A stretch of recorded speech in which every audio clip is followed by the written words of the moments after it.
You try to observe yourself, but most of the time you just can't. And even when you do, you don't understand what you are feeling. This is one of the biggest struggles in self awareness.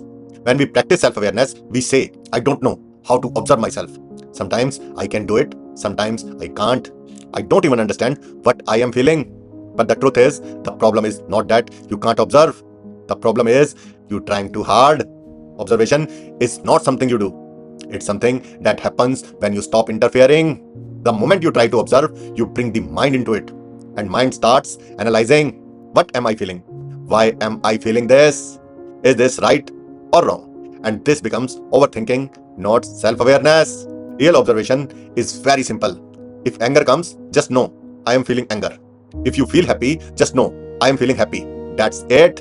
You don't need to go deeper. You don't need to label it perfectly. You don't need to understand everything, because the moment you go deeper into analysis, you leave awareness and enter the mind again. Let me give you a simple practice. Right now, or whenever you are alone, just sit quietly. Close your eyes and notice I am sitting. Feel your breath, feel your hands, feel your body. Just see. No analysis, no judgment, no past, no future. Just pure noticing.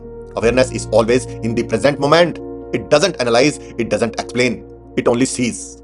And the more you relax, the more naturally observation starts happening. So don't try to observe perfectly. Don't force it. Just stay present and gently know what is happening inside you. Start simple. That's enough. And slowly clarity will come on its own. If this helped you, just comment observe, so I know you are practicing this.